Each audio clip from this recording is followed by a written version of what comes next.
Bookcase TV is brought to you in part by Resident Magazine.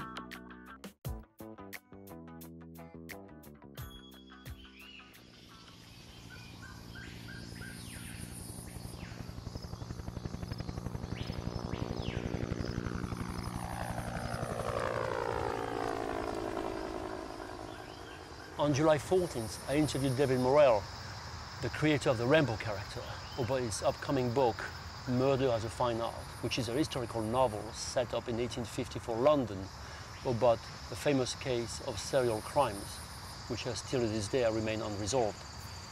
The day we met was also the day of the announcement of Sylvester Stallone's son's death. David reflects on life and death in the work of literature.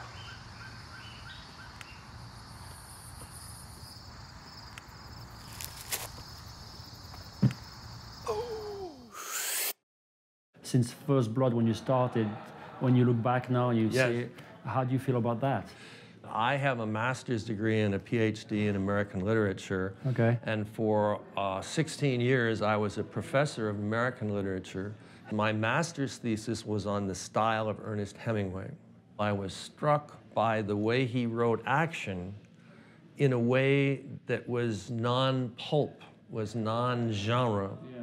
For whom the bell tolls, the heaven have not. And he was brilliant at writing action. And one of the ways that he was brilliant was by ignoring the existing way that people wrote about action and inventing new ways and vivid ways, fresh ways of however we want to put it.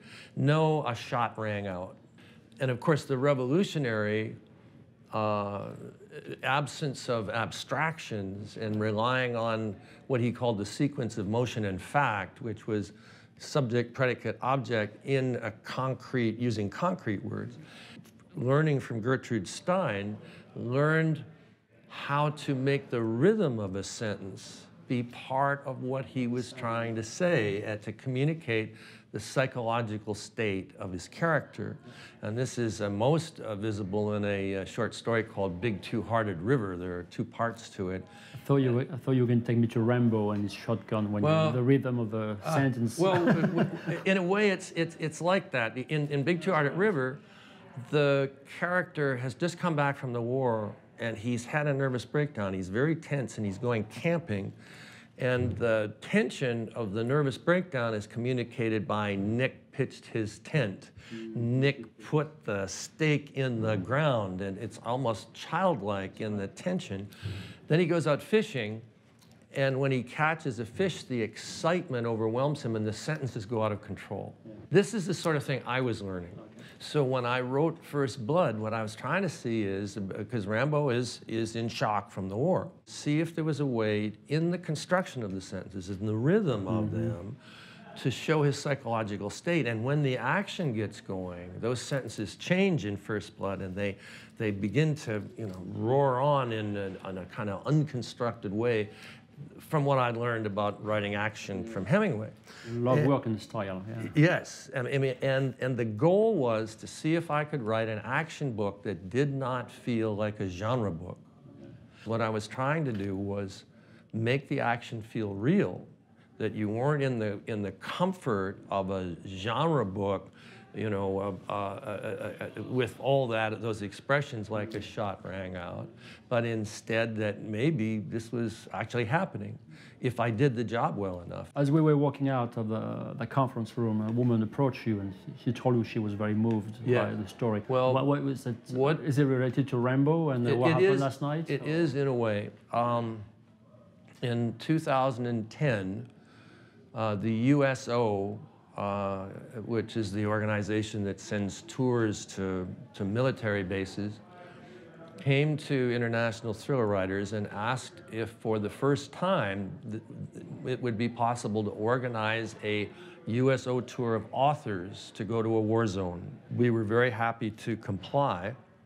They did have one request that the creator of Rambo be there because it was pretty obvious that troops would know who Rambo was. We had gone to Bethesda and Walter Reed military hospitals before our tour and had seen at least 30 people who had been seriously wounded, absent legs, absent arms and things, and had talked to them, and the profundity of the experience was enormous, a game changer, a life changer. So that was basically what we were talking about. You heard about Sylvester Stallone's son dying yesterday? I did. I haven't. I've only heard indirectly. I'll tell you a story that a lot of people have gotten in touch with me about this. I need to process, and I haven't been able to read what happened. But my son Matthew was 15 years old when he died from a rare bone cancer. This was in 1987, and Sylvester phoned him one day. I was at home and the phone rang, and his assistant, Susan Pursley, said, Sly would like to talk to your son. I mean, in the great scheme of things, when you're fighting for your life, talking to a movie star it's not going to save your life, but it's a kick, And as it happened, there were two young, Matthew was 15, two other 15-year-olds were visiting him, and as it happened, you can't make this up, they were watching a video of First Blood. This is no lie, I mean, how this stuff happens. Yeah. So I went into the room and said, Matt, would you like to talk to Sylvester Stallone? And of course, they thought I was kidding and yuck. I said, no, Sly's on the phone, he wants to talk to you. And, oh my heavens. And so Matt ran out and the two kids went to follow, and Matt got on the phone. And the first thing I remember from that conversation was Matt saying, oh, hey, Sly, how are you? What was the box office on your latest movie? He wanted to know about the grosses on the movie. So when I heard this, Sylvester and I are not pals. We talk on the phone maybe every 3 years. But I do have the email for his assistant, and as soon as I can, this is a lot going on, but as soon as I collect my thoughts, and there's only one thing to say. I wrote a book about my son's death called Fireflies. It's about grief. Yeah. And one of the things I tell people is that if you know someone in profound grief, yes, there's a natural confusion. What do I say? Especially your own child. Especially a child, which is a corpuscle, a molecular change in one's being. I'm sorry.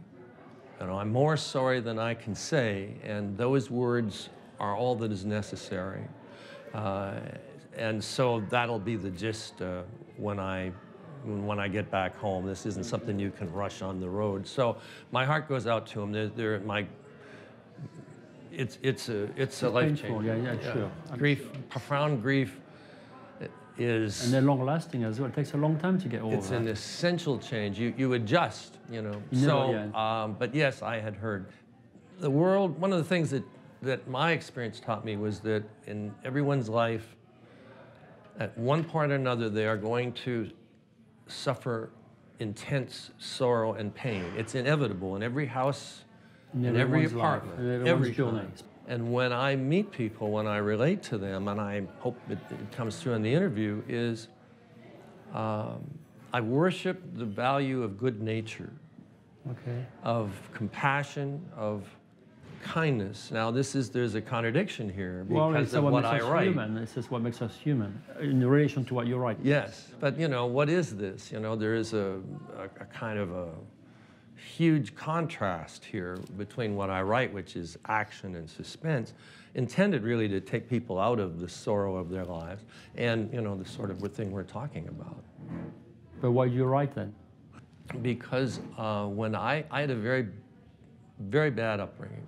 My father died in the Second World War. My mother was unable to raise me at a time when there weren't many social services, and she was forced to put me in an orphanage. The theme here is abandonment. Okay. And then she remarried and came to get me.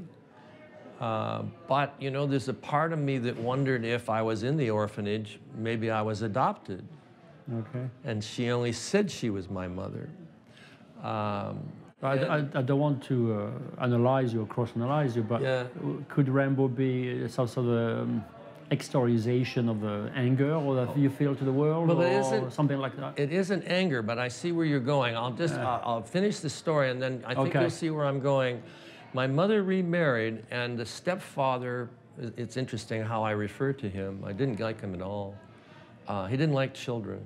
And my mother and stepfather argued a lot, and in my youth, I would have been 5 or 6 years old now, I spent a lot of my time afraid. And I literally would put pillows under my blanket in bed and then crawl under the bed to sleep for fear. And the way I survived was I told stories to myself. And the stories were about I was the hero, and externalizing the kind of fear I was into the sorts of things, that a child, an adventure, and I would triumph.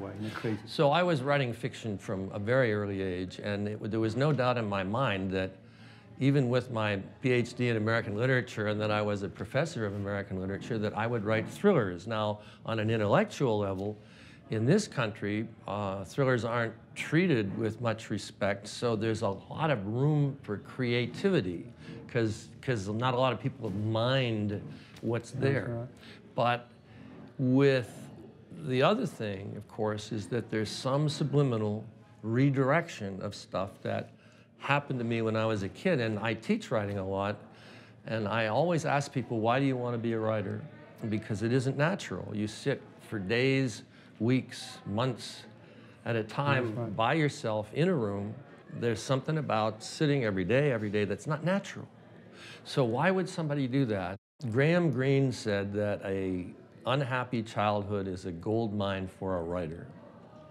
And I think that's what happened to me, and that I am still working on a lot of stuff that happened to me back then. It's interesting how many books that have orphans, how many I did a novel called The Brotherhood of the Rose, which is about 2 orphan boys raised by someone in the CIA to be his private operatives, and I'm thinking, and he's the stepfather, as it were, and and he turns out not to be what they wanted, and in fact betrays them. And I looked, I finished the book, and I said, you know what? That's the story of my life. Yeah.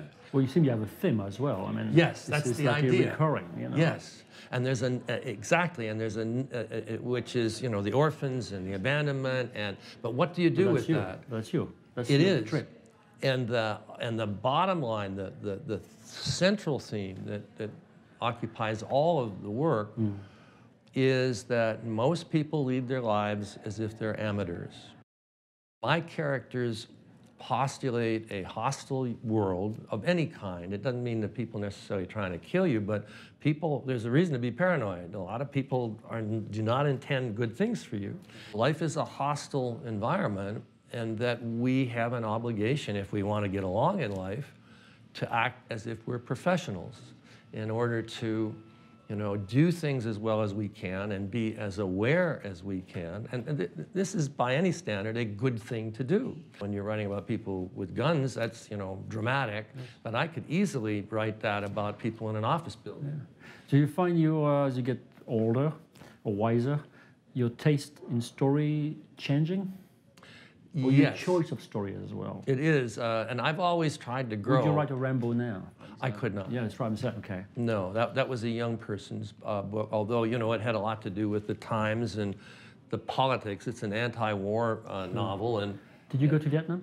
I did not. You did not. I was raised in Canada, and when I was at Penn State, I was Canadian. I'm now an American citizen, and I was married, and I had a child. There was no way I was going to Vietnam, but I was meeting people coming back from the war who were telling me about it, and as a Canadian sort of distanced, I thought, there's a book in this, what it's like to come back. And what isn't widely known, the man who trains Rambo, Colonel Sam Troutman, is Uncle Sam. His Sam is deliberately chosen. And at the end of the novel, not the movie, but this might be a surprise to some people, Rambo dies at the end of the novel, and he is killed by Colonel Sam Troutman. So the system, Uncle Sam, as it were, that created Rambo, destroyed him. Okay. And that's essentially what the theme of the book was. So what's next for David Morrell? I have written a novel set in 1854 London. The novel is called Murder as a Fine Art. It is about a series of real crime. This is true stuff. There were In the early years of the 1800s, a series of mass murders known as the Ratcliffe Highway murders. 11 days apart, 2 families were killed brutally because of the recent development of newspapers. There were 50 newspapers in London, and with the English mail coach system, there was a chance within 2 days for all of England and Scotland and almost Ireland to know about it, and it literally paralyzed London and England. It was a big deal. The murder was solved or not? It's a bit of a mystery. A man named John Williams was a sailor, and he was accused. One of the men who was killed, his family, was a man named John William's son. Now think about this, John William and John William's son. At the time, because there was no crime scene as we understand it, none of that was investigated. And a sailor who'd been found, he'd been bloodied that night. He claimed he'd been on one of the nights, it claimed he'd been bloodied in a fight, and they thought, well, maybe he did it. And the ship carpenter's mallet that was found at one of the scenes had initials in it that they were able to link to the same rooming building, the same lodging house where he lived. So they said, you're the guy. And they put him in prison. It was the Christmas holidays. Day after Christmas, actually day after Boxing Day, they come to get him, and he's dead. He hanged himself in his cell. So what I've done, in addition to telling a novel, is I think I've solved it. I think I know why it happened. And so I dare not tell you anymore. Would you say you're sort of fascinated by the endless capacity we have to hurt each other? Yes, I would say that, and that goes back to my theme of professionalism, the hostile world. In my research, I've spent a lot of time with people who call themselves gunfighters. These are people who earn their living with a firearm. And gunfighters, self-described gunfighters privately, police officers, law enforcement officers, military people, even people in the FBI will privately say, I'm a gunfighter. They have a saying, some of them at least, they say, surround yourself with people of quality and substance. That's right, mastermind. And I love that idea, quality and substance. You know, again, that business of being a professional. Yeah. So many people are sloppy, so what can we do to control, to protect ourselves against chaos, which always threatens to break out? I think the only thing we can do is pay attention. Is not stumble through life, but in whatever way we're doing. If we're working in an office, still, the idea of being aware, self-awareness, I would say, is probably at bottom with what we're talking about, finally what I'm writing about.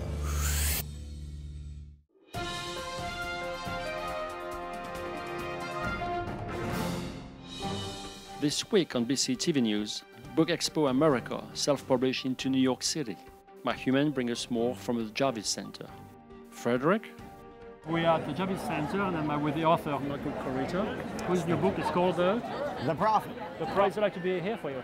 This is a blast to see the support from Little Brown, which is just a great publisher, and you know, the opportunity to interact with fans. This is a return to crime fiction, which is really where I got my start. So it's you know, back toward the more hard-boiled sort of noir. It's a mystery, but it's also a story about family. It's really a family tragedy. It came from a story that my family had dealt with in some ways, and I heard about growing up, and I just took that seed and, you know, worked into it with a crime plot, and you know, it's always fun for me. It sounds like a fiction novel almost.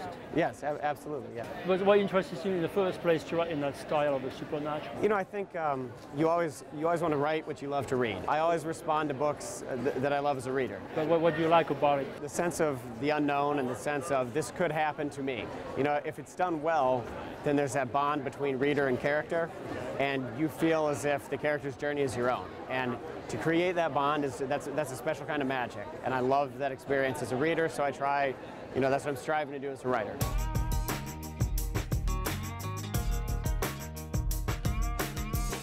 Tell me how the process, how did it end up being published by Macmillan? Right, so the book actually started as a tweet on Twitter. A friend of mine tweeted, saw a sign that said 24-hour book drop, but thought it said 24-hour book shop.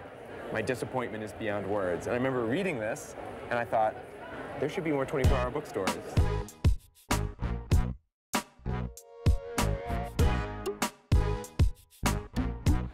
We are at the Jarvis Center today talking to Sylvia Day and a brand new publication, Bear to You, which comes with an incredible story because I believe it was a self-published book. I self-published it on April 3rd, and Cindy Wong called me the Friday after it came out, which was... Of this year? Yes, this year. Oh, that was very quick. Yes, okay. within 3 days. Okay. Yes, she contacted me and she said that she had read it, and she loved it, and she was interested if I would be willing to turn it over to Penguin. Did she tell you what she liked about it? Yes, she said it was raw. It was raw. She liked the rawness, yes. A lot of people, people I've been talking to about the book, compare you to the 50 Shades of Grey. How close or how loose are you from that? They're two very different stories, okay. But I think what they find is that it evokes a certain emotional response in the reader, and they get that same similar evocative response with Bear to You. And this is part of the trilogy as well? Yes, it is. The first book, Bear to You, is out now, and then Deeper in You will come out in October, and then the third book will come out sometime in December. British-based crime writer Lee Child may be going for gold. The writer of the 17 Jack Reacher novels has signed a one-shot deal with Tom Cruise's company for a film adaptation for his Jack Reacher character. Reacher has been trying to get to Virginia to meet the woman he's been talking to on the phone. The interruption that prevents him from getting there is a pretty exciting story. He's hitchhiking, to get there. He gets into a car with 3 people in it, 2 men and a woman, and within about 30 minutes he realizes that all of them are lying about everything. Will he reach her? Well, we'll find her on December 21st, the date of the Paramount release. If successful, Reacher could lead both actor and writer into a franchise agreement. That's all from BCTV News. Remember, reading blows your mind.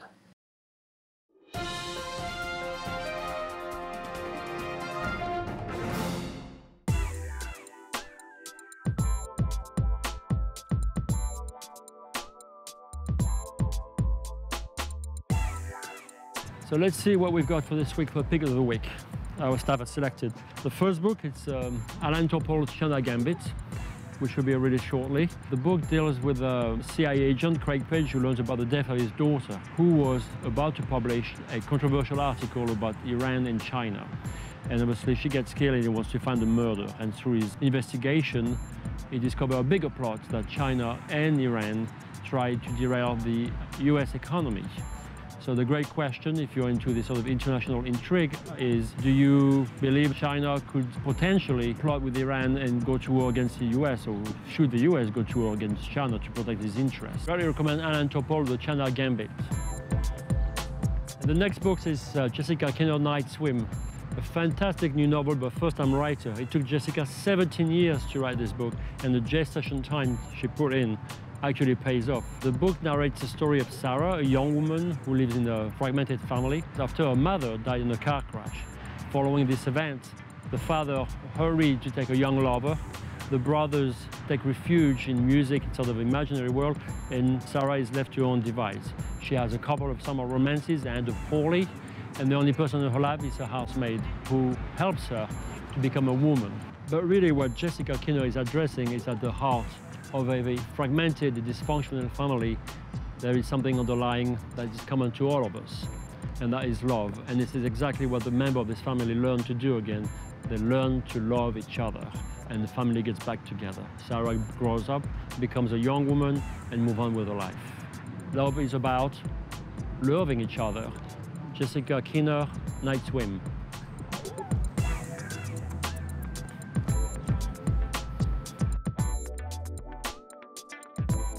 Burning Down the Ground. It's a very, very moving story of a child growing up in Texas and living with her deaf parents inside a deaf community, and the relationship she has with her father. The father being also deaf but a very hard worker and managed to create a heaven for the family with water and electricity, but also he has a dark side. And the dark side is trying to kill the mother. It's a memoir centered around the relationship of the father who is in jail for 20 years and this young woman growing up trying to have a relationship with him.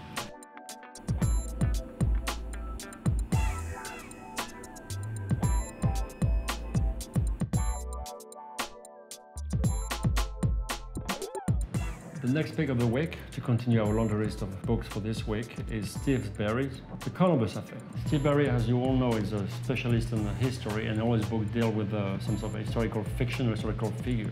In this case, we are dealing with Christopher Columbus. Why Christopher Columbus? When was he born? We don't know. How did he die? We don't know. What did he look like? We don't know.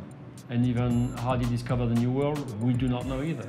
But Steve Berry raises a very different type of question for this novel, which is framed within a thriller plot, was Christopher Columbus Jewish?